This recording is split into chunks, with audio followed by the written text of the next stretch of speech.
You're the one who shows up, every time, without being asked twice. You're the one who remembers, who checks in, who moves things around when someone else needs something. And somewhere in the middle of all of that, between all the showing up and the giving and the adjusting, something quietly went wrong. Because the people you do the most for, they're not the ones treating you the best. And you've noticed. You've absolutely noticed. You just haven't said it out loud yet, because saying it makes it real, and making it real means you have to deal with it. So instead you keep going, keep giving, keep telling yourself it's just who you are. Here's what Machiavelli would say about that. He'd say you're not just nice, you're predictable. And predictable people don't get appreciated, they get used on a schedule. Now before this turns into a people are terrible, trust no one spiral, that's not where this is going. Most of the people taking from you aren't evil. They're not plotting against you. They haven't even thought about it that hard. That's actually the problem. They haven't had to think about it because you never made them. Machiavelli spent his life watching how people actually behave. Not how they're supposed to behave, not how they describe themselves at their best, but what they actually do when the conditions are right. And one of his core observations was this: people expand to fill whatever space they're given. You gave space, a lot of it. You gave space by saying yes when you meant no. You gave space by absorbing tension instead of naming it. You gave space every time you swallowed the imbalance and kept moving because bringing it up felt like too much effort or too much risk. And they filled it. Not cruelly, just naturally. The way water moves into whatever container you pour it into. That's not a character flaw in them, that's physics. That's what happens when there's no resistance. You removed the resistance. Think about the last time someone assumed your time was available. Didn't ask, assumed. Rescheduled on you last minute, borrowed something and returned it late, or not at all. Came to you with a problem, took your energy, felt better, and left. And 2 days later the same problem was back because nothing actually changed. You helped, you really helped, and the help dissolved, like it never happened.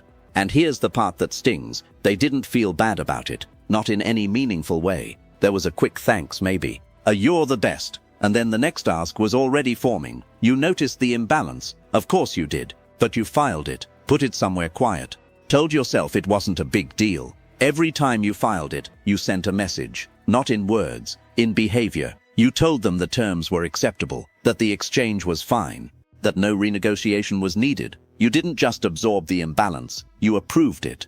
This is where Machiavelli gets uncomfortable. He wrote that a leader who is endlessly generous, endlessly forgiving, endlessly available, eventually loses something, not resources, not time. Worse, he loses standing. Not dramatically, not all at once. It's quiet, gradual, starts showing up in small ways, in whether people think twice before canceling on you, in whether your opinion actually shifts a decision, in whether they'd sacrifice something for you the way you've sacrificed for them. You've felt this, that slow awareness that something's off, that the energy isn't matching, that somehow, despite everything you've consistently given, you're still the one adjusting, still the one making room, still the one who ends up holding the short end. And it doesn't make sense to you, because you've been so good to these people. Machiavelli would tell you that's exactly why. Unearned certainty doesn't produce gratitude. It produces expectation. When people know you will always show up, always give, always absorb, your kindness stops being a gift. It becomes a baseline, a given. And you can't be grateful for something you never had to imagine losing. Look, I know the pushback. Not everyone is calculating. People are just busy. They show love differently. Sure, sometimes, correction, often, actually. But we're not talking about one person who had a bad week. We're talking about a pattern. Different people, different situations, different phases of your life, same dynamic. You giving more, you holding more, you adjusting first. At some point, the common variable stops being bad luck. Here's what Machiavelli actually meant when he talked about power, and this is the part that gets misread constantly. It wasn't about being cold, it wasn't about being ruthless. What he was describing, underneath all the politics and the princes, was the danger of making yourself infinitely available without conditions, because when there's no friction, no limit, no visible cost to accessing you, you've essentially communicated that you have no cost, that your time, your energy, your attention, it's just there. Open, always. And that's not how value works. In any system, something always available, always offered without hesitation, it gets treated as abundant. And abundant things don't get protected, they get consumed. You've been consumed. Slowly, by people who probably genuinely like you, who would describe you as one of the good ones, who would be offended if you told them this, and who will ask you for something next week. Now here's the part that actually matters. The part that's harder to sit with than anything else in this video. It's not them, or it's not only. The real mechanism here is something you're doing, not consciously, not maliciously, but you are doing it. Your niceness has become load-bearing. It's not just something you do, it's how you understand yourself, how you need to be seen. The story you've been telling about who you are for a long time.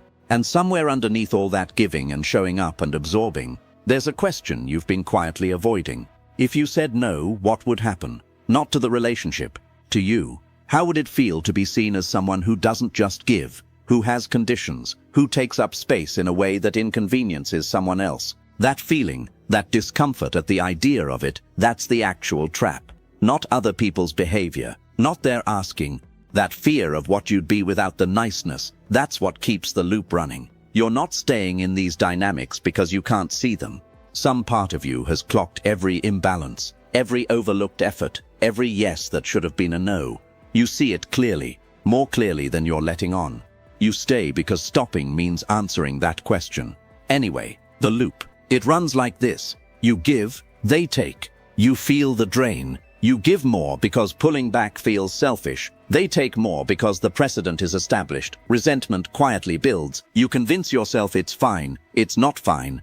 And eventually, one of two things happens. Either you explode over something small and look unreasonable to everyone involved, including yourself, or you slowly disappear from the relationship and they genuinely don't understand why, because from where they were standing, everything was fine. Of course it was fine. It was fine for them the whole time.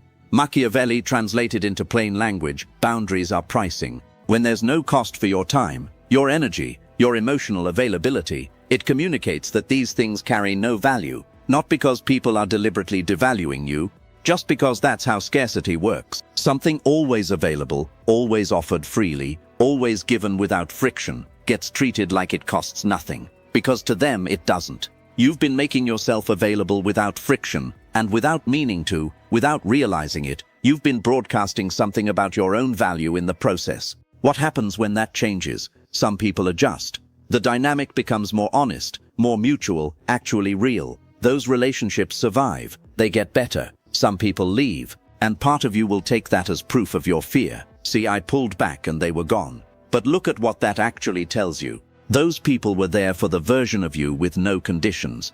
When access became conditional, the motivation to show up disappeared. That's not a loss. That's the relationship showing you what it was the entire time. Nice people don't get used because they're nice. They get used because they've made themselves usable, quietly, with good intentions, without noticing the structure they were building. And the worst part, no one was even the villain. No one planned it.